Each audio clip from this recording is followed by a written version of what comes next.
Bonjour à tous, bienvenue pour le Calisthenics Science Podcast épisode 43. On va parler de tout sur la masse en calisthénie, qu'est-ce que ça implique. On va voir un peu toute la partie entraînement, après le dernier podcast de Morgane qui était plus axé sur la nutrition, sur les difficultés à prendre de la masse versus la sèche, comment bien prendre de la masse, quelques astuces, etc. Ici, on va essayer de voir un peu plus les implications pratiques dans vos entraînements. Qu'est-ce que vous allez peut-être devoir modifier dans vos entraînements si vous êtes vraiment dans un cycle de masse. Et pourquoi est-ce que vous devriez aussi en faire en calisthénie, pourquoi est-ce que vous ne devriez pas en faire, qu'est-ce que ça implique, etc. Donc on va essayer de discuter de long en large de ce sujet qui est vraiment très intéressant et qui est très complexe, qui a ça dépend, beaucoup de nuances à apporter là-dessus, parce que c'est quand même à double tranchant. Donc on n'est pas dans un sport de force absolue, donc on a intérêt à garder un certain poids de corps, comme dans beaucoup de sports finalement de haut niveau et même des autres sports de force.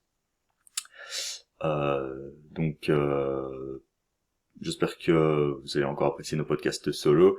Morgane va intervenir sans doute la semaine prochaine avec un nouveau sujet, et ensuite on essaiera de revenir vers vous en vous demandant vos questions.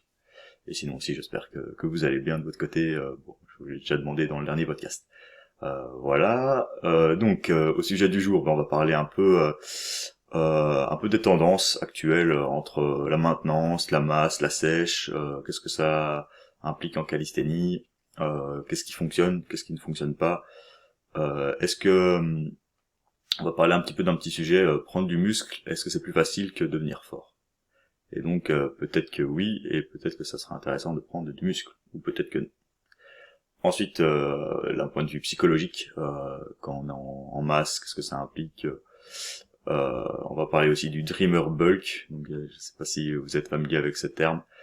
Je vous l'explique dans les points suivants. On va parler un peu, on va essayer de différencier un peu les catégories de personnes, donc si vous êtes débutant, intermédiaire ou avancé. Ensuite, on va parler plus d'entraînement spécifique, on va parler des exercices, on va parler de la stimulus recovery adaptation, du stimulus recovery adaptation, donc le stimulus to fatigue ratio aussi, donc c'est lié aussi. On va parler des rep range pour prendre de la masse, du volume minimal d'entraînement, du volume maximal. On va parler des skills dans tout ça, de la force dans tout ça, qu'est-ce qu'on peut mettre en maintenance.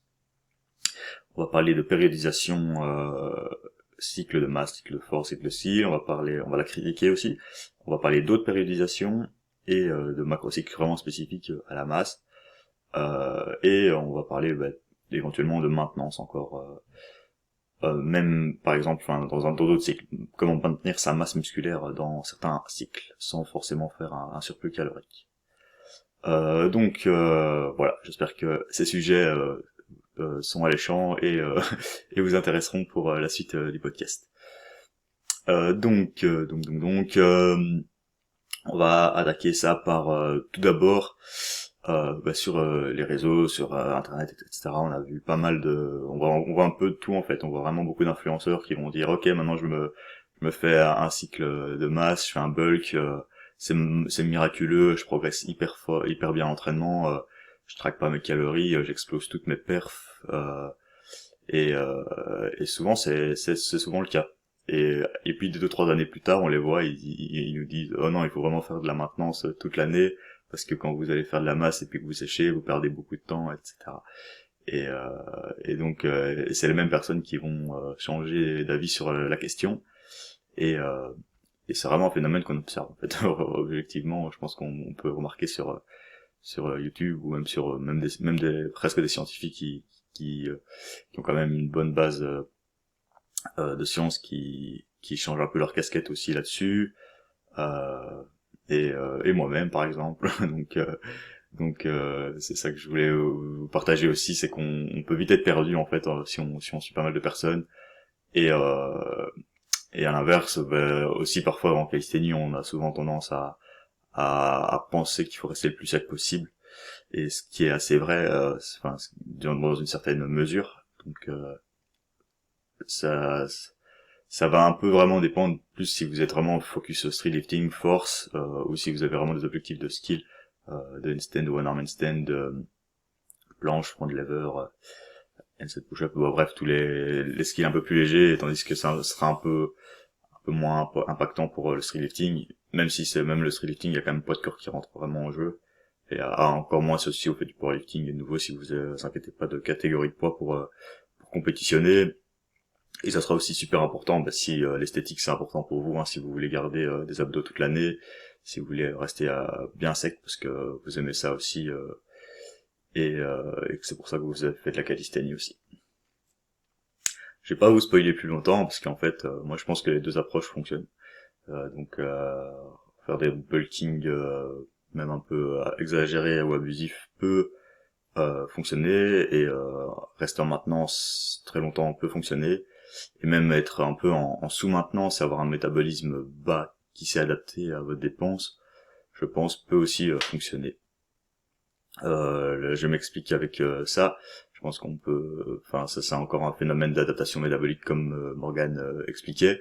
Donc lui ses adaptations métaboliques c'était fait avec son surplus calorique, et donc voilà, à la fin il avait du mal enfin, même en mangeant 4000 calories, il a du mal il prend plus de masse, donc il doit manger un peu plus.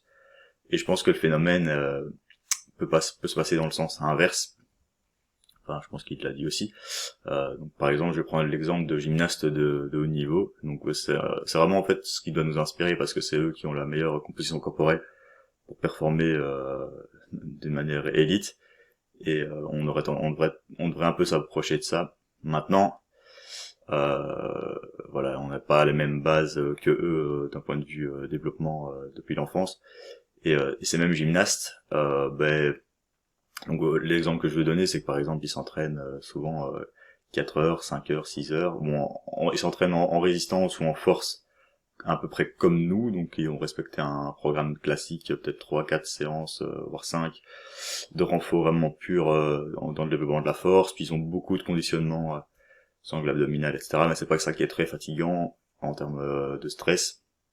Et puis ils ont toutes leurs séries sur agrès et le conditionnement spécifique. Mais ce qui fait qu'ils ont quand même des journées à 4, 5, 6 heures d'entraînement. Ils ont une masse musculaire hyper importante, donc ils devraient quand même avoir un bon métabolisme, et on s'aperçoit qu'ils mangent des quantités de calories assez faibles. Donc ils sont souvent à 1008, 2000 calories pour... Après ils ont des poids de corps un peu plus faibles, et ils sont plus petits que la plupart des gens, donc que la moyenne de la population, ce qui les prédispose aussi à performer dans ce sport. Mais ce qui n'empêche pas que avec une dépense d'énergie pareille, ils pourraient manger un petit peu plus. Et donc finalement, on peut dire qu'ils ont des adaptations métaboliques tournées vers le bas. Ils ont une grande dépense énergétique, mais ils mangent pas spécialement beaucoup.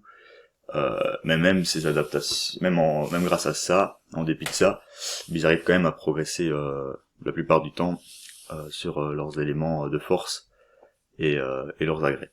Donc ça c'est un point de vue. Après ils ont peut-être pas dans un extrême de performance en termes de force que nous, ils font peut-être pas non plus de street lifting ou de beaucoup d'exercices bras pliés, et ils restent toujours principalement au poids du corps, mais ils arrivent quand même en général à augmenter leur perf sur des objectifs des performances de force. Donc après chez certaines catégories plus féminines ou quoi, on observe un peu des adaptations, et là ça peut être même négatif, hein, donc aménorrhée, des choses comme ça, donc là c'est un peu plus dangereux. Mais on va dire chez les hommes il y a un peu moins de soucis, et ils peuvent se permettre parfois d'être assez faibles en termes de calories. Et en street workout, je pense qu'on peut observer le même phénomène, qu'il y a beaucoup de pratiquants qui mangent pas beaucoup et qui restent hyper secs, et qui arrivent quand même à progresser de manière longue. Mais ce n'est pas le cas de tout le monde. Donc parce que ces pratiquants en général sont assez doués, et qu'en faisant des exercices très spécifiques, ils arrivent quand même à développer une bonne masse musculaire, une bonne force de base, et que certaines personnes n'arrivent pas à développer tout ça en faisant que du spécifique. Et donc c'est là où le cycle masse pourrait être pertinent. Aussi, voilà, si on veut réellement avoir des adaptations musculaires, il faut qu'il y ait quand même un surplus calorique. Ça c'est une évidence. Donc peut-être que voilà, je parlais du faible régime en calories des gymnastes, mais peut-être qu'il y a quand même un petit surplus qui se fait, vu que leurs adaptations métaboliques se sont peut-être tournées vers le bas, et qu'ils ont sans doute des périodes où ils mangent un peu plus, où ils s'entraînent moins, ce qui leur permet de quand même surcompenser et d'être meilleurs. Après, peut-être qu'ils font quand même aussi des cycles spécifiques à ça, hors saison peut-être. Ensuite, ben voilà, moi, comme je vous l'ai dit, tout fonctionne. Il y a vraiment en force, on observe souvent peut-être que les personnes mangeaient pas assez d'un coup, et puis ils se sont dit ok, je vais vraiment faire un énorme bulk et tout explose. Et puis bah du coup ils refont une sèche, et parfois ils perdent un peu toute leur performance en sèche, et du coup ils font des gros yo-yo comme ça, et à la fin bah, ils en tirent la conclusion que s'ils étaient restés en maintenance plus longtemps, ils auraient peut-être progressé un peu plus. Moi parfois je pense que un gros bulk une fois dans une carrière peut être bénéfique. Bon, ça c'est ma pensée personnelle. Par exemple, l'exemple je vais prendre de l'exemple de Daniel Vadnal. Par exemple, au début, bah, il a fait très solide, hein, le bonhomme. Maintenant, il prône vraiment plus la maintenance et rester hyper sec, hein, mais dans sa carrière, ça n'empêche pas qu'il a fait, par exemple, à ses débuts, il a dû faire une prise de masse de 15 kilos, je pense. Il était à 75, il a bossé le one arm handstand, etc. Et puis, il a fait quand même une grosse partie, un gros focus hypertrophie, ce qui lui a permis de monter à 90 kilos, et ensuite on l'a vu rentrer toutes des performances énormes, des 5 reps en one arm chin-up, front lever, et des belles performances en certaines reps et tout, qu'il avait un peu moins avant, même si déjà quand il était assez skinny, il avait quand même déjà débloqué pas mal de skills, mais j'ai l'impression que sa prise de masse énorme lui a permis des années plus tard d'exploiter tout son potentiel, et il l'a réalisé dans un moment où il était encore entre guillemets débutant, ce qui lui a permis de faire énormes adaptations, alors que il était peut-être pas destiné à performer dans ce sport avec sa taille, ses insertions, son poids du coup, même si objectivement là, quand on observe son anatomie, il est quand même très très très bon. Ça c'est un exemple anecdotique comme ça, mais je pense qu'on peut observer le même phénomène chez beaucoup de personnes qui performent bien. C'est que on voit des gens quand parfois ils bulkent un peu, puis ils s'exposent complètement leur performance. Parfois ils prennent 10-20 kilos de poids de corps. Je vais prendre un autre exemple, c'est aussi Olaf Kosten. Donc c'était un mec aussi très très grand. Après peut-être que quand on cite des exemples comme ça, on voit c'est de nouveau ce qu'on voit sur les réseaux, des genetic freaks ou quoi. C'est un gars, il était peut-être à 86-87 kilos de poids de corps, et il a fait la périodisation de la côte fitness en faisant un cycle de masse, cycle de force, cycle de skill, et je pense qu'il a fait quand même un cycle de masse assez prolongé, et tout du long de son cycle de masse, on voyait qu'il tapait des PR sur sa planche, en prenant quand même une bonne quantité de muscles, et il avait un sacré volume d'entraînement à ce moment-là. Et donc il est arrivé à 92, 93, 92, 93 kilos de poids de corps en débloquant sa planche. Donc c'était assez impressionnant. Et à l'inverse, parfois on peut voir des personnes qui font des cycles de masse, et du coup l'histoire est moins belle. Donc ils prennent plus de gras qu'autre chose, et à la fin ils doivent reperdre, et finalement on voit qu'il y a aucun le bénéfice est nul sur la balance. Donc ça dépend vraiment de la manière dont on le fait. Je pense qu'il faut vraiment trouver le bon surplus approprié, et pendant ce cycle aussi réaliser le bon stimulus d'entraînement, et c'est ce qu'on va voir aujourd'hui. Donc comment réaliser le bon stimulus, c'est en choisissant les bons exercices, travaillant dans les bonnes fourchettes de reps, en ne perdant pas trop ce qui nous importe le plus, et donc voilà. Prendre du muscle, ah oui, et donc voilà, finalement on peut voir, ouais, il n'y a pas vraiment de conclusion. Je pense qu'une fois dans une carrière, ici je vous utilise peut-être qu'une fois dans une carrière, ça va être très bénéfique de prendre le temps de créer réellement de la masse musculaire. Et plus tôt c'est, au mieux c'est. Donc si vous êtes encore entre 1 à 3 ans d'entraînement, mais que vous n'avez pas encore vraiment fait de gros prises de masse assez longues, ça peut vraiment valoir le coup. Et même quand vous êtes avancé, donc voilà, je pense que là c'est un peu indispensable quand on est débutant, de 1 à 3 ans. Quand on est intermédiaire à avancé, je pense que si on observe vraiment peu d'adaptations ou qu'elles sont pas significatives, je pense que ça peut valoir le coup de se dire ok, je fais un macro cycle de 6 mois, de 1 an et je fais un bulk. Et peut-être le modérer un peu plus que si vous étiez débutant. Si vous étiez débutant, vous pouvez y aller un peu plus de manière ardue. Mais je pense que vraiment tout le monde est différent là-dessus. Donc je reviens sur un point plus tard euh, dans le podcast. Donc je voulais dire prendre du muscle, c'est facile, c'est plus facile qu'être fort. Ça c'est une grande discussion. Mais souvent, être fort, en fait, ça va se baser beaucoup sur vos bras de levier, sur votre anatomie, sur votre technique, sur la spécificité de votre entraînement. Je pense que des adaptations spécifiques, des adaptations nerveuses, des angles de pénation, ça peut se faire aussi sur du long terme. Mais votre anatomie, ça, vous ne pourrez pas la changer. Donc, par exemple, je pense à quelqu'un qui admettons, vous n'avez pas beaucoup de muscles, vous n'avez pas une super bonne anatomie, et vous vous mettez au squat.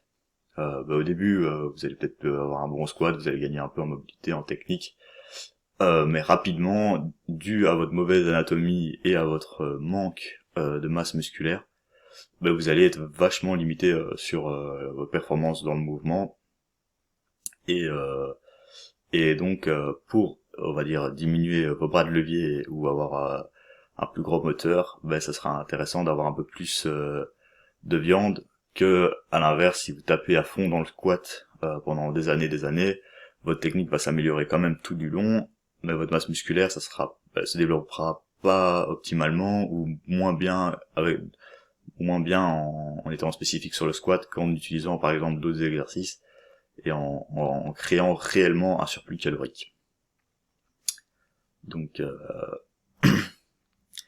et ça sera la même chose par exemple en planche. Par exemple, si vous avez pas des super bons bras de levier pour la planche et que vous utilisez vraiment cet exercice-là pour construire de la viande dans les épaules, c'est peut-être pas la meilleure idée. Votre bras de levier ne sera pas peut-être optimal, vous allez peut-être pas créer autant de masse musculaire que vous avez besoin pour réussir le mouvement. Surtout si, en fait, au plus vous avez des mauvais bras de levier, au plus vous allez avoir besoin de masse dans les endroits utiles. Et ça sera important aussi, parce que si vous prenez de la masse aux endroits inutiles, ça va être contre-productif. Maintenant, c'est pas compliqué d'avoir de la masse utile, on va dire, pour nous en calisthénie, c'est quasiment partout sur le haut, principalement épaules, pec, épaules, pec un peu moins, surtout épaules, dos, biceps, triceps,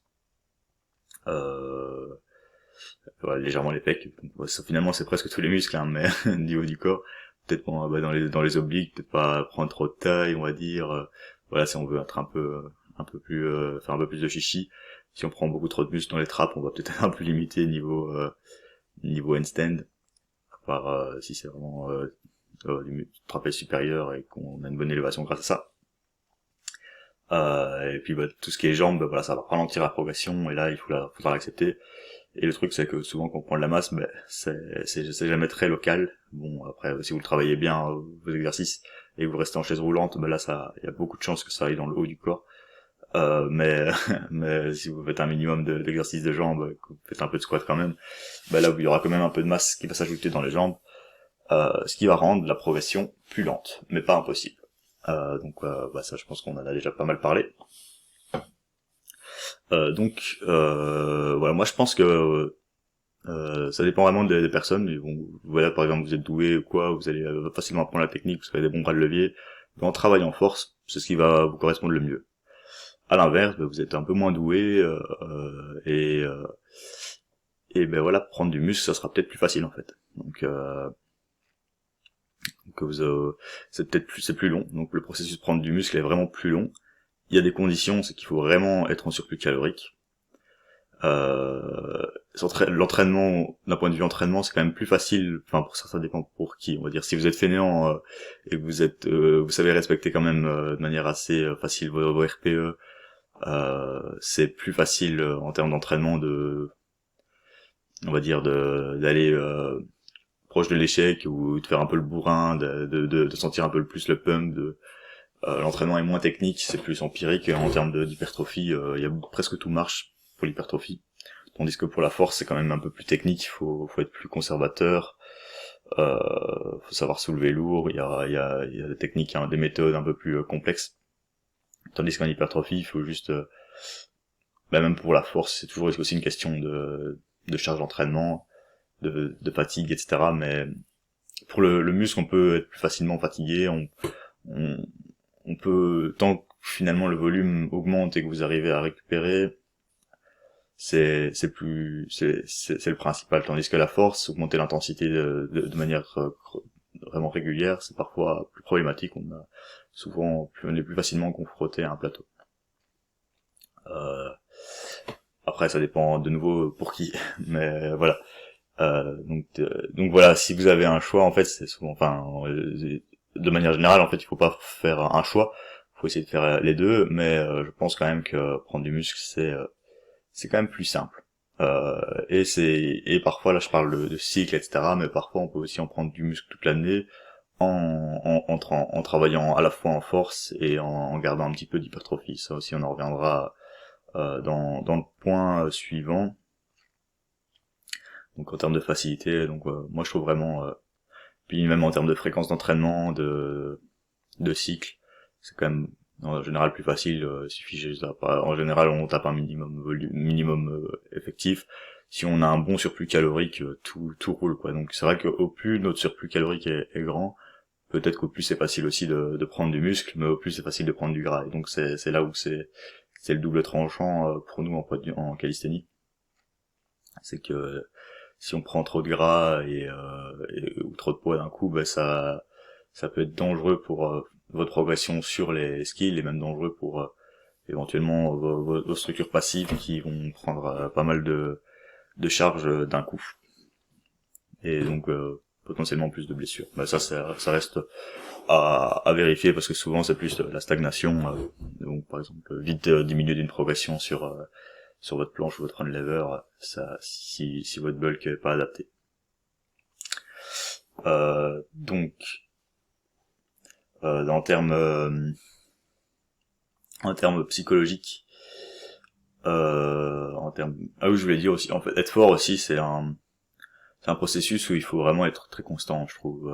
En fait, il faut pas dire il faut chaque fois, mais en général pour la force, il faut être très patient. C'est vraiment une épreuve de patience, je trouve. J'ai remarqué vraiment pendant des années, c'est être très spécifique pendant une longue période, être très constant au niveau de l'effort. Donc par exemple, c'est vraiment pratiquer de manière régulière planche roll lever 2-3 séances semaine pendant 4-6 mois avec une progression sous maximale et en réalisant des petites adaptations. Et là c'est seulement après tout un travail comme ça que finalement on observe des légères progressions. Et ça sera la même chose aussi en traction lestée. C'est toujours refaire des petits cycles où vous mettez un peu plus, vous redescendez, vous mettez un peu un certain poids. Hop, petit à petit on augmente, boum, on sent que ça devient dur. On redescend, on repratique. Ou alors même on essaie d'être constant, on n'est pas obligé de progresser toutes les semaines, du moment qu'on soulève lourd. Et voilà, avec le temps finalement, ça augmente quoi. Tandis que prendre du muscle, c'est parfois moins prise de tête quoi. On est là, on fait une sélection d'exercices, on tape dedans pendant quelques mois, hop ça progresse et puis on peut évoluer à partir de ça et parfois on sent directement un transfert assez incroyable ou non vers d'autres exercices.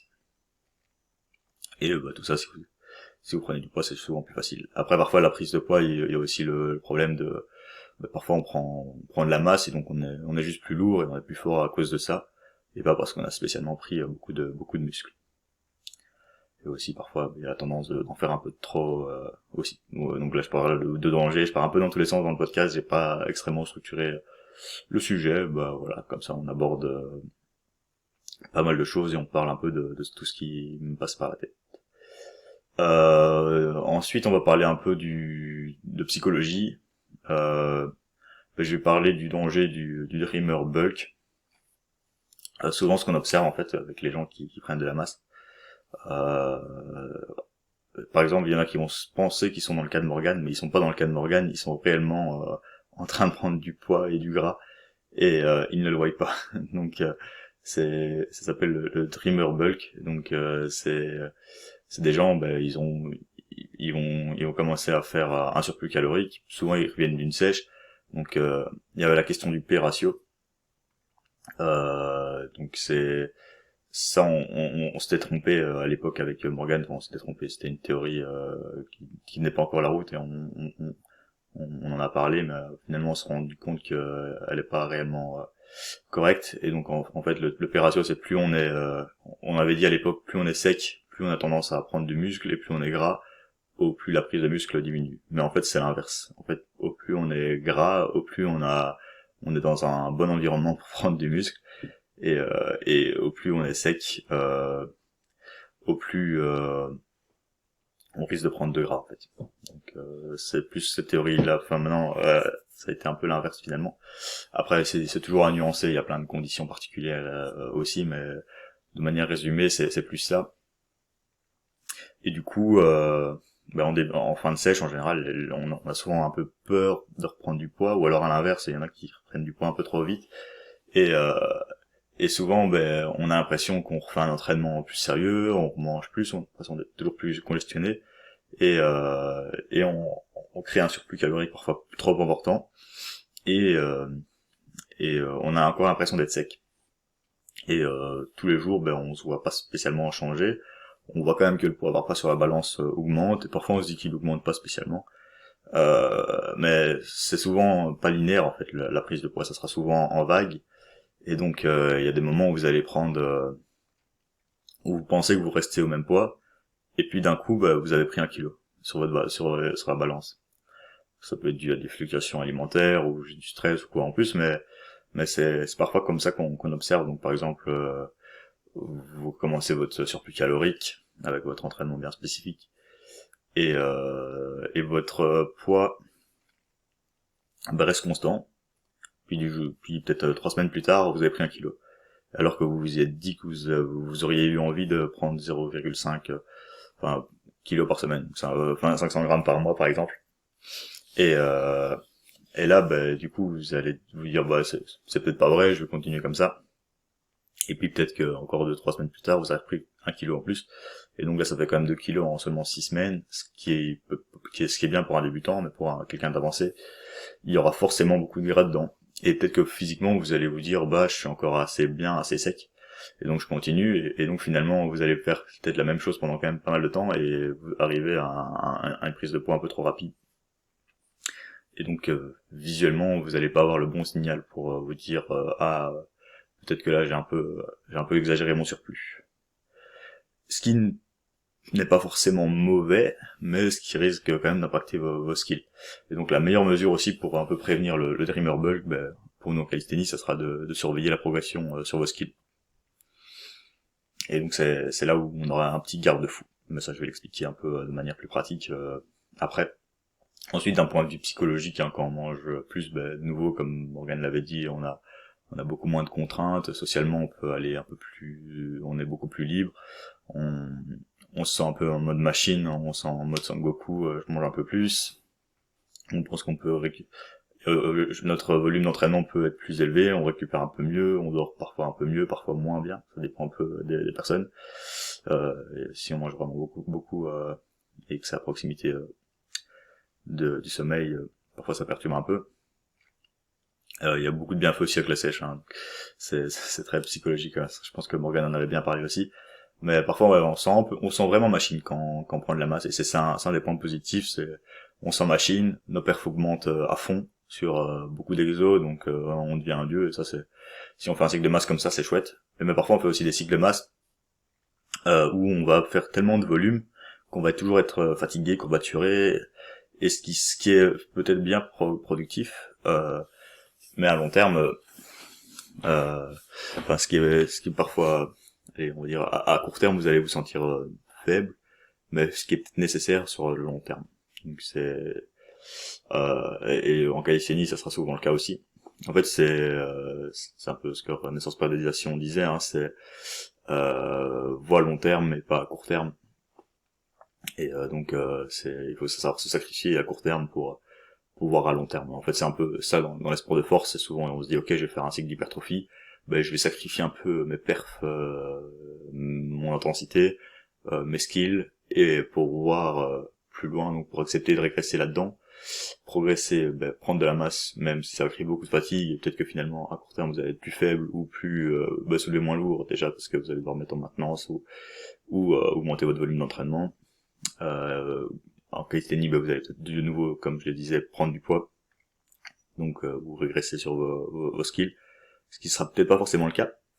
Et pour voir plus loin, là, voir l'objectif final, hein, c'est vous dire ok, bah, dans un an, bah, j'aurai beaucoup plus de delta, et donc après, ça me rendra la vie plus facile pour taper une planche. Si tout va bien. Et c'est la même chose en bench, hein, donc en power, hein, par exemple, ils vont utiliser d'autres variantes sur le bench. Ils vont vraiment prendre beaucoup de pectoraux. À court terme, bah, leur bench va souffrir, beaucoup d'exercices. Et à long terme, bah, oui, c'est bénéfice, quoi. Donc c'est un peu ça l'implication des cycles de masse, on va dire. Et souvent, pourquoi est-ce qu'à court terme on diminue, bah, comme je l'ai dit, perte de prise de poids, etc., diminution de l'intensité, augmentation du volume, beaucoup de dommages musculaires, beaucoup de DOMS, parfois plus fatigants de manière générale, et donc voilà. Mais à long terme, c'est une potentiation, hein, c'est de nouveau la périodisation. Une potentiation, c'est créer un stimulus qui va qui va permettre au prochain stimulus d'être plus performant. Donc souvent on dit après les adaptations musculaires, il faut en général 3 à 6 semaines pour que ces adaptations se convertissent en force. Mais parfois on n'est pas obligé de perdre la force, et c'est ça qu'on va voir par la suite aussi. Donc voilà, j'ai fait une petite parenthèse encore, parce que ça part un peu dans tous les sens sur la masse, mais voilà, il y a quand même beaucoup de choses à dire, hein. Ensuite, je voulais reparler un peu, j'ai déjà quand même pas mal mentionné, hein, le point de vue débutant, intermédiaire, avancé, donc je vais récapituler encore une fois. Donc quand on est débutant, obligatoire presque, obligatoire. Sauf si vous êtes doué, sauf si vous êtes doué. Après, même en fait, si vous êtes doué, c'est encore mieux parce que, on observe des personnes qui s'entraînent, qui mangent énormément, qui ont fait un énorme surplus calorique, qui vont exploser tout en skill. Je vais prendre par exemple l'exemple de Romain, de mes coachés. Voilà, c'est quelqu'un assez skinny en fait de base, il est très sec, pas beaucoup de masse musculaire, mais on voyait quand même qu'il avait déjà un peu de masse, quoi. Et du coup, avec lui, c'était vraiment surplus calorique à foison. En plus, quand on est jeune, c'est plus facile aussi. Et donc finalement, donc c'était difficile d'apprendre de la masse, hein, donc avec un 60 kg de poids de corps, on lui devait manger 3000 calories. Assez compliqué, mais je pense qu'il y est arrivé, sans spécialement traquer de manière assidue, mais en faisant des bons cycles d'entraînement avec beaucoup de volume à chaque fois. Il y avait toujours pas mal de volume.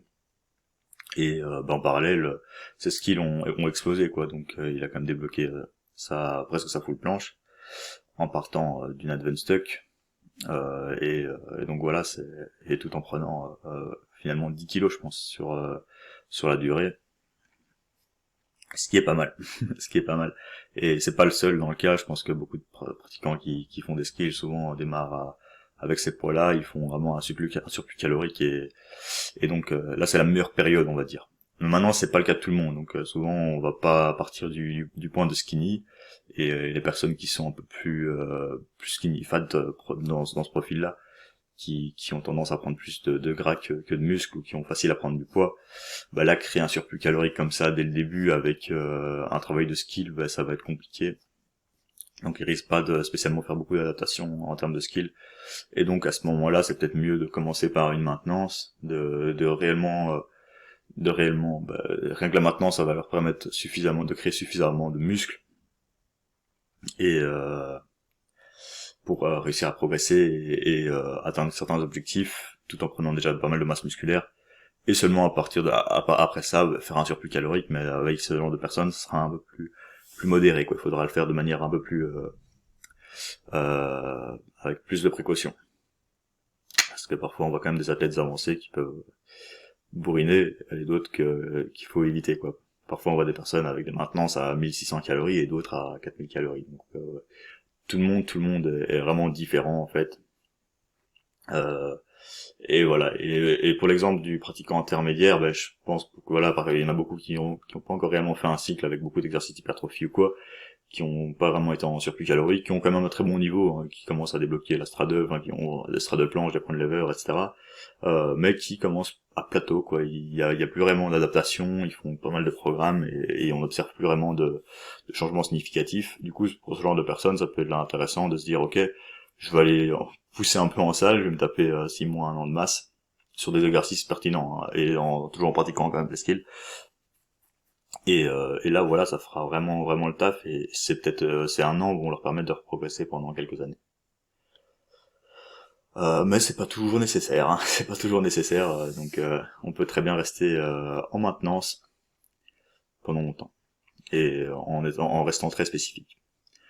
Et on peut rester en maintenance en étant en cycle plus d'hypertrophie avec plus de volume d'entraînement aussi. Un autre truc que je voulais dire aussi, c'était quel surplus calorique est suffisant pour prendre du muscle. Et ça, on en a déjà discuté avec Morgan, c'est que finalement, il en faut pas beaucoup pour prendre du muscle, en fait.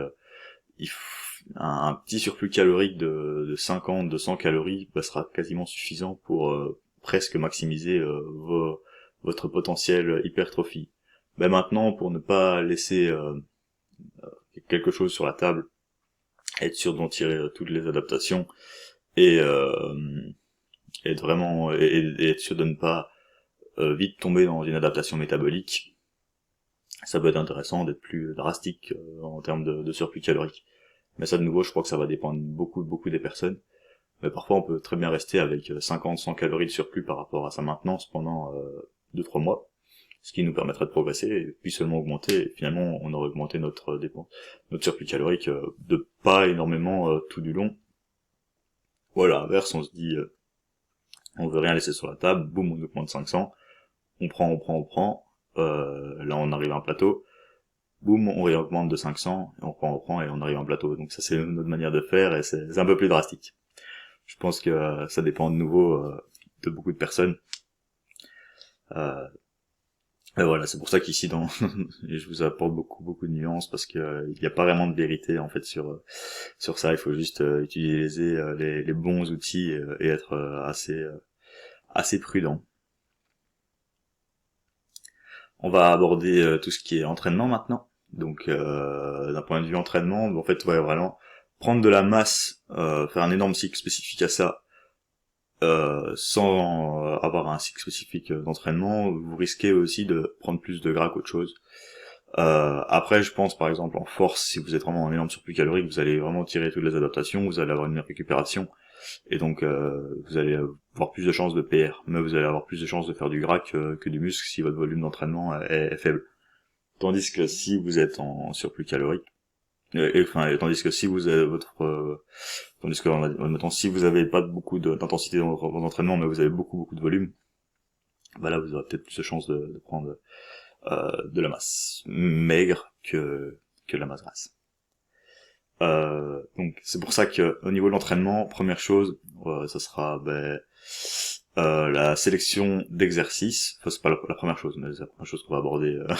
La première chose, c'est adhérence, spécificité, donc ça va un peu dans la sélection d'exercices. Donc pour la masse, il faudra des exercices spécifiques à prendre de la masse musculaire. Et ça, il n'y a pas de meilleur exercice, hein, ça sera toujours contexte dépendant, mais ça sera toujours avoir des exercices qui auront un bon fatigue to stimulus ratio, donc qui vont pas vous fatiguer de trop, et qui vont vous permettre de bien target les muscles dont vous avez besoin pour vos mouvements. Je vais prendre un exemple. Si vous faites du soulevé de terre classique conventionnel, c'est un exercice qui va créer beaucoup de fatigue sur beaucoup d'endroits, mais qui va peut-être pas développer, admettons, si vous faites le soulevé de terre conventionnel pour prendre du dos, vous allez peut-être pas avoir vous allez créer beaucoup de fatigue sur vos jambes, sur vos lombaires, sur potentiellement vos ischios si vous montez un peu plus haut, votre grippe, vos avant-bras qui vont beaucoup fatiguer, la colonne vertébrale qui va aussi prendre un peu de fatigue aussi elle-même. Le nerveux, donc ça va être lié au nerveux, et donc il aura un fatigue stimulus ratio d'un point de vue hypertrophie très très très mauvais. Mais en termes de force, il sera bon pour son exercice, mais en termes d'hypertrophie, ça sera vraiment pas le meilleur choix.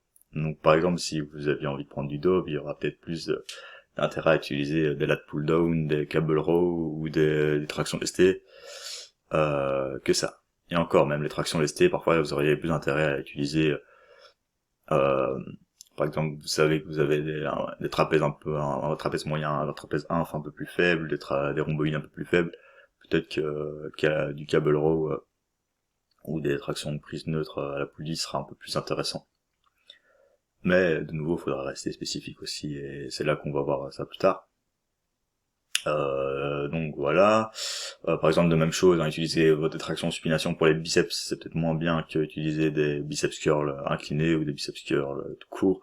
Toutes des variantes à la poulie pour avoir la bonne courbe tension longueur. Il y a vraiment tous des exercices vraiment très spécifiques à ça. Des exercices qu'on croit vraiment être de la gonflette de la muscu, mais qui seront finalement méga intéressants pour vous dans ce genre de cycle. Et c'est vraiment dans le genre de cycle là qu'on va pouvoir utiliser presque un max d'exos comme ça, mais qu'on pourrait aussi utiliser tout le long de l'année. Donc ça c'est vraiment le choix des exercices qui sera vraiment important. Par exemple, voilà, faire du dips, faire des tractions lestées en série longue, ça crée quand même un certain stimulus to fatigue ratio, un peu moindre. Parfois, ça sera un bénéfique, ça dépendra le cas, mais il faudra peut-être utiliser des variantes, par exemple le dips full ROM en hypertrophie avec un bon stretch, euh, pas plutôt qu'un dips compétition, parce que le dips compétition, il faut quand même, souvent le but c'est de mettre lourd, d'optimiser la technique, de cutter la range au bon endroit, de rester frais, d'éviter le balancement, et dès que vous allez avoir beaucoup de reps, vous allez avoir plus de chances d'avoir du balancement, de balancier, ça va être plus dur de rester focus tout le long de la série, à la fin, même par exemple, si vous faites du squat high bar, vous faites plus que 10 reps, ça sera sans doute votre souffle qui va vous limiter plus que vos muscles. Et puis même la fatigue spinale qui va être la fatigue vertébrale qui va être engendrée sera souvent plus grande que qu'en utilisant du hack squat à la machine ou du leg extension ou une autre variante. Donc voilà, ça c'est pour ça. Donc ça c'est un peu lié au rep range. Donc au rep range en général, pour prendre du muscle, on a déjà pas mal parlé, entre 5 et 30 reps c'est bon. Donc là c'est assez carré. Après c'est pas parce que vous faites un 5 reps que vous allez pas prendre de muscle, mais c'est quand même beaucoup plus efficace. Entre 5 et 30 reps. En général, il faut travailler à plus que 30% de votre RM, donc si vous soulevez un crayon et vous faites 100 reps, c'est pas bon. C'est pour ça que si vous soulevez un truc à 30%, même un haltère de 6 kg, mais que vous arrivez à 30 reps, à 28, 29 reps, c'est déjà bon. Donc il faudra sélectionner les bons exercices qui ont la bonne courbe stimulus, la bonne stimulus fatigue ratio, avec une bonne fourchette de reps, donc que vous devrez soulever au moins 30 à 70% de la rep max, entre 5 et 30 reps. Donc les 70%, pour avoir un peu de marge aussi, pas toujours aller à l'échec, et de nouveau pas être limité par d'autres facteurs différents. Donc c'est voilà des chiffres. Après vous pouvez aussi respecter un nombre de RIR, proximité à l'échec. Vous restez sur des RIR 2 sur la plupart des exercices en général, ça c'est un très bon moyen d'aller à l'échec. Puis ça va dépendre de la fréquence d'entraînement, du choix de l'exercice. Parfois vous allez sur du RIR 1, du RIR 4, du RIR 3. Voilà, il y a plein de manières, il y a beaucoup de manières de faire, mais de manière générale, si vous dites ok je fais 3 séries RIR 2 sur mon développé couché à haltère, vous êtes sûr de prendre des pecs en général, si vous respectez bien ça, sans forcément aller à l'échec. Parce qu'aller à l'échec, ça va créer plus de fatigue, et ce qui risque d'impacter d'autres exercices éventuellement que vous mettez en maintenance. Donc, ça c'est... et on va parler aussi maintenant volume, fréquence totale, volume par groupe musculaire, volume total d'entraînement. Donc on en a déjà pas mal parlé aussi sur le podcast, il y a le volume minimal et effectif, le volume maximal que vous allez pouvoir tolérer pour progresser, et au-delà on sera dans du junk volume, Et entre les deux, dans le sweet spot, il y a aussi le volume maximal adaptatif, ça c'est vraiment le must qu'on cherche à avoir, mais il est quand même dur à trouver et il dure pas éternellement. C'est toujours en constant changement en fait, ces volumes, ça va dépendre de votre sommeil, de plein de choses en dehors de l'entraînement, ça va dépendre de votre cycle d'entraînement, des exercices que vous allez faire. Donc voilà, par exemple, si vous avez beaucoup d'exercices très fatigants d'un point de vue stimulus-fatigue ratio, votre volume risque facilement d'arriver sur du volume maximal adaptatif. Donc pour ça qu'il faut être assez précautionneux là-dessus de nouveau. Commencer bas, augmenter. C'est toujours un peu la bonne règle. Commencer par deux séries de 3 à deux séances de 3 à 4 séries par groupe musculaire par semaine, c'est pas mal. Puis si vous avez les deux plans, vous arriverez au double et vous allez tomber dans un bon sweet spot. En général, c'est 10 à 20 séries par semaine par muscle. Après, il y a toujours des individus qui sont en dessous des reps range et d'autres qui sont au-dessus, on sort souvent de ça. Avec les années, votre volume votre capacité va pouvoir augmenter, mais aussi le problème c'est que l'intensité va augmenter. Et donc finalement vous risquez en général les personnes plus fortes vont tolérer moins de volume parce qu'elles vont soulever plus lourd. Donc ça sera de nouveau un peu plus complexe, même si ces personnes-là elles-mêmes auront besoin de plus de volume pour progresser qu'un autre. Mais en soulevant plus lourd, elles ont facilement un tonnage plus important aussi sur certains exercices. Et ce sera pour ça, il faudra sélectionner des exercices un peu plus différents. Donc il y a aussi le principe de variation, ça je crois que j'en avais déjà parlé. C'est vrai que j'ai parlé déjà beaucoup de concepts ici dans il y a 2 podcasts de là quand je parlais de cycle de masse. De l'approche hybride en calisthénie. Donc ça c'est pour le volume d'entraînement très important. Au niveau de la fréquence, on connaît tous le bro split, un jour par semaine, mais c'est peut-être pas effectivement l'idéal. Vous pouvez très bien regarder vos fréquences d'entraînement en termes que vous utilisez en calisthénie de base et vous remplacez juste certains exercices par des groupes musculaires. Par exemple, un truc qui marche bien, c'est toujours travailler vos skills à un peu à la même fréquence et vous dites ok, là je vais hypertrophier dos épaule, hop. Ensuite, vous faites le lendemain pec, puis vous faites jambes, puis vous faites de nouveau dos épaule, puis vous faites même une séance bras si vous voulez, ou même bras dans les autres exercices, ou biceps, triceps dans la séance pec. Et ensuite, peut-être encore une autre partie du dos, quoi. Donc voilà, il y a plein de manières de faire. C'est vrai qu'avant de parler de ça, j'aurais peut-être dû vous parler aussi de skills, de maintenance. Donc la première chose, quand vous allez faire un cycle de masse ou un macro cycle de masse, ça on discute juste après aussi, ça sera de dire ok, j'ai 2 choix, soit je vire mes skills, comme ça je laisse un max de place pour ça, soit je mets mes skills il y aura 3 choix on va dire alors, et soit je mets mes skills en volume minimum effectif pour on va dire le maintenir. Donc ça il en faudra peut-être pas beaucoup, par exemple 4 séries par semaine, ça sera presque suffisant, 4 à 6 séries avec beaucoup de marge, et souvent on va prioriser un mouvement dynamique. Par exemple pour le front lever, on va faire du hang to advanced tuck front lever en maintenance. En général vous allez essayer de diminuer d'une progression par rapport à votre max. Donc si votre max c'est du half lay ou du advanced one leg, vous allez travailler sur du advanced tuck. Sauf si vous avez beaucoup de secondes en réserve sur le advanced tuck ou advanced one leg, vous pouvez aussi faire ça. Et aussi, en fait, ça dépendra du surplus calorique. Je pense que plus vous avez un surplus calorique important, plus il faudra accepter de perdre, et plus votre surplus calorique sera faible, au plus vous pourrez tenter de le garder, voire d'améliorer. Donc ça c'est la troisième option, c'est aussi tenter, ok, je m'entraîne classique, avec un volume minimal, mais peut-être que je vais progresser. Et c'est ce qui arrive souvent en fait.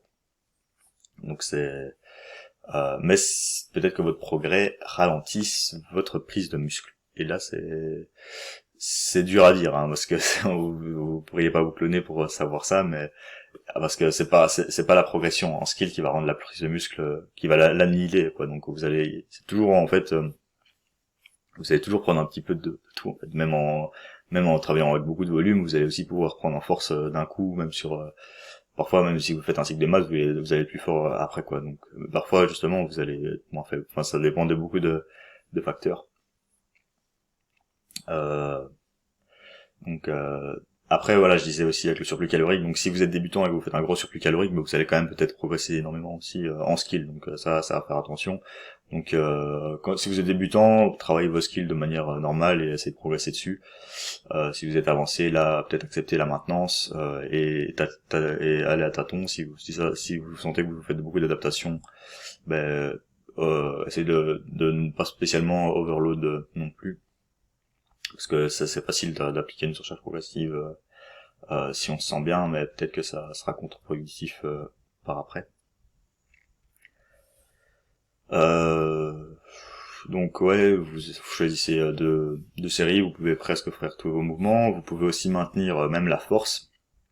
Donc admettons vous faites deux séries de 1 en hang to front lever, une variante, puis vous faites deux séries de 1 en traction lestée, si c'est votre maintenance, et après vous attaquez vos exercices spécifiques à la masse, hein, du câble row à une main, des tractions prises neutres à la poulie, et puis des biceps curls, voilà, c'est pour une petite séance pull parfaite en prise de masse. Donc et avec les bonnes fourchettes de rep, etc. L'handstand, donc toujours les faire en début de séance en général, avec un mouvement plus dynamique, souvent ça permet un peu mieux de maintenir. Même maintenant ça c'est une théorie, hein, c'est pas encore de manière, je peux pas le dire avec affirmation ça, mais je pense que ça fait le taf aussi. Après vous pouvez aussi faire du statique, hein, y a aucun souci, même avec bande élastique, hein, par exemple. Voilà, là, vous avez la straddle en libre quelques secondes. Vous pouvez dire, ok, je vais la bosser sur élastique pendant tout mon cycle de masse et je vais essayer d'améliorer la technique. Et ça peut payer. Ça peut vraiment payer. Ça, c'est vraiment un très bon bail.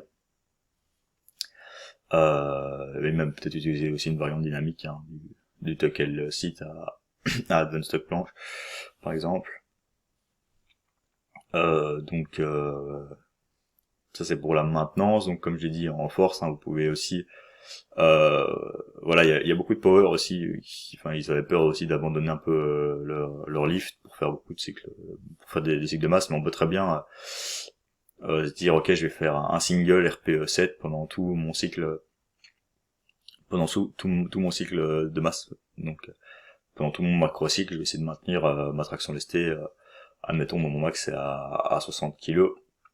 Je la travaille à 45, à 47 et demi. Et je vais faire juste deux single par semaine quoi. Donc par séance, deux singles de gamme montante, je fais un single et c'est tout quoi. Donc je fais une fois 45 le lundi avec toute ma séance d'eau, et puis une fois 45 le vendredi avec toute ma séance d'eau. On va parler de ça avec la skill. Donc ça c'est pour les athlètes hybrides. Maintenant pour les street lifters, voilà, vous pouvez directement appliquer le même concept là-dessus. Après il y a d'autres manières de maintenir, hein. Vous n'êtes pas obligé de faire des singles, vous pouvez faire des doublés, des triplés, mais garder quand même pas beaucoup de reps. Parce qu'après vous allez aussi pouvoir utiliser la variante, hein. Donc, par exemple faire des dips en hypertrophie, faire des tractions prises larges, des tractions même des tractions normales, hein. Ça peut aussi être pertinent pour l'hypertrophie.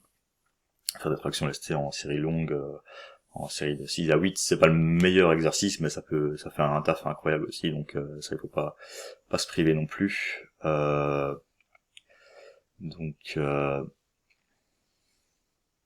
Donc voilà, c'est pour ce qui est de la maintenance.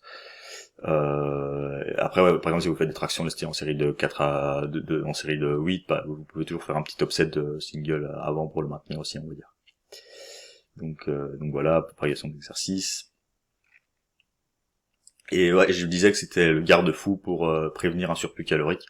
Donc par exemple, si votre surplus calorique est beaucoup trop important, et que vous voyez que vos RPE augmentent à fond sur vos skills qui sont maintenant, c'est que c'est possible qu'ils augmentent un peu, parce qu'il y aura de la fatigue dans le cycle. Donc souvent ils sont plus fatigants les cycles. Après ça dépendra de comment vous le faites aussi. mais c'est possible que vos skills se fatiguent un petit peu, c'est possible que votre traction se fatigue aussi tout du long, peut-être qu'au début vous allez commencer en RPE 7, et qu'à la fin vous allez être en RPE 8-9, après une semaine de décharge, ben voilà, il faudra essayer que ce RPE redescende. Si jamais vous régressez objectivement, n'hésitez pas peut-être à descendre d'une progression de nouveau, si le reste des exercices de masse augmente. Ça sera aussi méga important.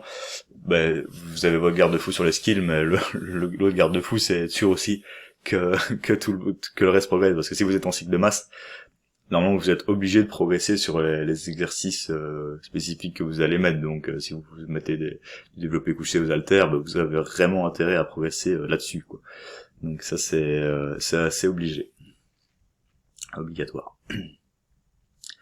Ensuite, je voulais parler, tant qu'on est dans la maintenance aussi, on peut aussi parler de maintenance d'exercices de masse dans d'autres cycles. Par exemple, vous êtes en plein cycle de force, là vous avez augmenté votre volume en skill, en traction, en street lifting. Donc vous refaites peut-être, je vais prendre un exemple, vous refaites 4-5 séries de front lever, vous refaites un petit protocole en traction, un petit 3x3 classique, et après ça, vous pouvez toujours garder quand même un peu d'hypertrophie, quoi. Et peut-être que dans tout le cycle en hypertrophie, de nouveau, vous allez chercher juste à maintenir votre exercice. Si ça va bien, vous pouvez quand même overload un petit peu, mais cherchez pas à vraiment taper dedans. Et donc voilà, ça sera important aussi dans les autres cycles de maintenir la masse. Donc c'est toujours, comme je vous l'ai expliqué dans la périodisation, c'est toujours les 3 variables, force, skill, masse, et il faut toujours jongler avec. Et donc vraiment, quand vous allez mettre votre masse, vous allez pouvoir mettre votre masse en maintenance dans certains cycles. Et même parfois, vous allez pouvoir quand même dire, ok, là je fais un cycle de skill, je vais mettre de la masse dans mon delta antérieur, j'utilisais des exercices très bons pour ça, élévation frontale, quoi. Et je vais quand même overload ça, mettre tout ce qui est masse pour mon grand dorsal, je vais le mettre vraiment maintenant, je vais faire juste 2 séries, tandis que je vais faire 4 séries sur mes élévations frontales, et je vais quand même faire une surcharge progressive sur l'élévation frontale, mais pas de surcharge progressive sur le reste. Bon, ça c'est juste un exemple très technique, mais c'est pas du tout obligatoire. Donc voilà, c'était pour vous dire que vous pouvez aussi garder l'hypertrophie toute l'année, que vous pouvez la mettre en maintenance pendant vos cycles autres que les cycles de masse. Donc la durée d'un cycle de masse, c'est important. Est-ce qu'on est obligé de les faire ou pas non plus, donc voilà. Je vais prendre un peu, j'ai critiqué un peu ma périodisation dont je vous parlais, cycle de masse, cycle de force, cycle de skill, parce que dans celle-là, en fait, je vous parlais de cycle de masse qui devait durer 4 à 6 semaines, et je vous disais d'en faire 1 à 3. Sachant que si vous faites que un cycle de masse de 4-6 semaines, il y a très peu de chances que vous preniez objectivement beaucoup de muscles, quoi. Donc c'est là que je critique pas mal cette périodisation avec le recul, c'est que le cycle de masse même de 2 cycles de masse c'est très court, en fait. Mais en fait, ça pourrait s'accumuler plus à un cycle d'accumulation. Et là, le cycle d'accumulation a beaucoup de bénéfices aussi. C'est presque un cycle de masse parce que votre volume va augmenter, donc vous allez quand même induire une masse musculaire, enfin une augmentation de cette masse musculaire, mais elle sera pas durable, elle sera pas vraiment significative. Même en 4 semaines, 4-6 semaines, vous allez quand même créer un stimulus, vous allez quand même créer quelque chose, vous vous entraînez pas dans le vent, mais ça sera pas suffisant pour vraiment se transférer sur d'autres mouvements. Mais ça va quand même avoir l'avantage de créer une capacité de travail. Ça va quand même créer de la capacité de travail, ça va quand même créer du volume, ça va quand même toujours corréler à un gain en force parce que vous allez quand même progresser sur certains exercices, et c'est ça parfois qui va juste payer sur votre cycle de force d'après. Et aussi peut-être que dans le cycle de force d'après, il y avait toujours quand même certains exercices avec une certaine fourchette de rep. Donc par exemple dans la périodisation dont je parlais, parfois il y avait quand même, même en force, un travail sur pas mal d'exercices, en plus que 5 reps. Et donc par exemple il y avait des séries de dips ou de squats en haut volume, enfin dans les vidéos que je faisais à l'époque, et donc finalement même ce cycle de force était aussi dans la masse, et peut-être que du coup il y avait quand même 2 cycles de masse, 2 cycles de force, donc finalement on arrivait quand même à 4 cycles, ce qui faisait quand même l'équivalent d'un macro cycle, et ce qui nous permettait de prendre pas mal de masse pour attaquer un cycle de skill. Et là par contre dans le cycle de skill il y a peut-être un peu moins de stimulus. Et encore. Il y a quand même encore pas mal d'exercices, il y a encore d'accessoires entre 6 et 10 reps par exemple. Donc il l'avait bien compris aussi. Mais maintenant, la manière dont on catégorisait, bon, ça peut porter à confusion. Parce que, voilà, avec le recul, si je devais choisir entre les deux, moi je choisirais plutôt un macrocycle et un macrocycle un peu plus long de 6 mois, de 1 an, comme je vous l'ai dit au début, pour réellement prendre de la masse pour certaines personnes. Mais pour beaucoup d'autres personnes, il n'y aura pas spécialement besoin de le faire. Donc, donc voilà. Ça, c'est un peu la critique sur ça. Mais ce qui était bien dans dans celle-là de nouveau, c'est que je parlais bien de la notion de maintenance. Ça respectait quand même beaucoup de guides, beaucoup de guidelines là-dedans. Sauf que le volume, la manière d'overload à l'époque était quand même assez farfelu. Donc ils utilisaient la technique des pause reps et donc ça crée quand même une énorme fatigue, une grosse potentiel échec technique avec pas toujours le meilleur choix des exercices, mais bon ça on était quand même libre de le faire là-dessus. Et, et donc finalement, ça crée quand même beaucoup de fatigue. Et là, avec celle-là aussi réellement, de mon expérience personnelle, à court terme, j'ai réellement perdu pas mal d'exercices euh, j'ai réellement perdu en maintenance, quoi. J'ai vraiment perdu mes skills. Même pendant le cycle de match, j'ai même perdu en force pas mal, donc là j'ai vraiment été faible. Mais en fait ça dépend vraiment et du coup j'ai vraiment sacrifié mon court terme pour à long terme. Par contre là quand j'étais en cycle de skill, honnêtement là j'avais vraiment bien décollé, quoi. Donc il y a pas à dire, et là j'avais quand même bien pris le temps de faire un surplus calorique assez conséquent. Je crois que je tournais aussi à 4000 calories par jour, et ça avait quand même bien marché, on va dire avec le recul. Mais par la suite, j'ai quand même refait le même processus, et j'avais fait un cycle de masse plus conservateur, et avec quand même plus d'intensité en termes de maintenance, plus de connaissances techniques aussi en termes de skill, et ça joue beaucoup aussi. Donc quand vous maintenez aussi vos exercices et quoi, si vous êtes déjà un peu plus, si vous savez déjà un peu plus respecter votre technique, etc., vous allez quand même mieux la conserver. Et donc ouais, c'était beaucoup plus prometteur la deuxième fois que j'allais conduire cette périodisation. Enfin, je l'ai pas conduit jusqu'au bout parce que je m'étais arrêté au cycle de force, mais ça avait super bien fonctionné. Parce que même à l'époque, j'avais fait un cycle de force plus skill aussi, avec un entraînement bi-quotidien. C'était vraiment une dinguerie aussi, mais c'est juste que j'avais pas encore les bonnes connaissances techniques, mais la manière dont j'avais splitté tout ça, c'était vraiment pas mal mieux.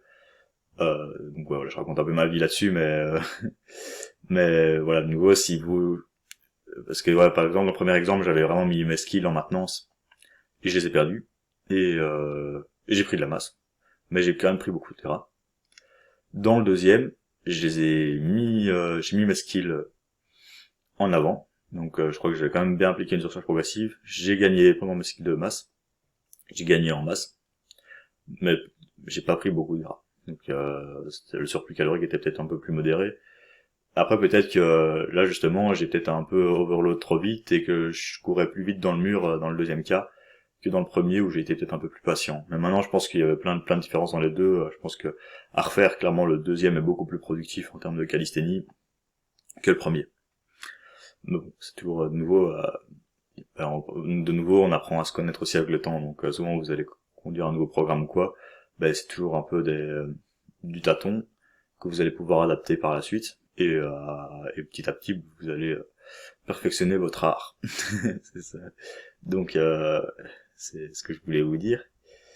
Ouais, donc finalement ici je vais vous laisser, ça fait déjà 1 heure que je parle et que je vous ai fait balader dans tous les sens parce que c'est un sujet que je trouve extrêmement complexe.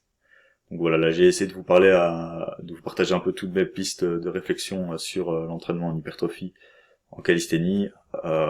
Pour résumer, ça peut valoir le coup de faire vraiment un cycle comme ça. C'est pas du tout nécessaire chez tout le monde, c'est pas du tout nécessaire même chez personne. Ça peut être quand même positif. Ça peut je pense que c'est toujours dans tous les cas si vous le faites, ça sera positif, mais il faudra accepter certaines conséquences. Peut-être que les conséquences, il n'y en aura pas. Donc, c'est quand je l'explique.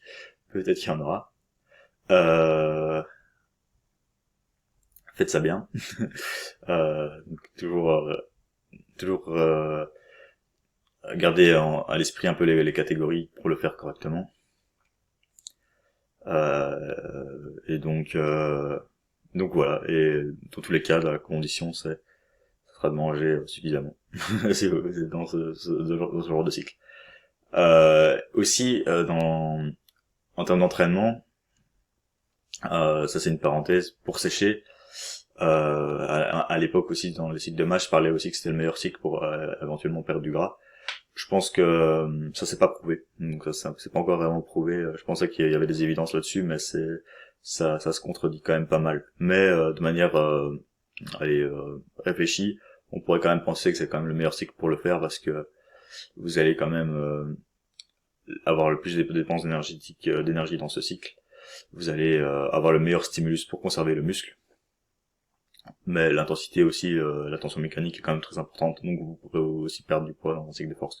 Et vous pouvez aussi très bien faire de nouveau une prise de masse dans un cycle de force pour complètement exploser vos PR, quoi. Mais donc voilà, il n'y a pas encore de... Et même dans vos cycles de force, si vous avez quand même beaucoup de volume d'hypertrophie, vous pouvez toujours aussi progresser. Donc je vous ai complètement envoyé l'esprit là. Mais voilà. Il y a pas de vérité absolue, il faut juste avoir sa logique du début à la fin. Là, je voulais pas vous partager ça. Moi, j'ai quand même ma logique pour les personnes avec qui je travaille. Pour moi-même, maintenant, je pense que si vous m'avez quand même bien écouté, vous avez peut-être cerné un peu là où je voulais en venir. Donc voilà, j'espère que le podcast vous a plu.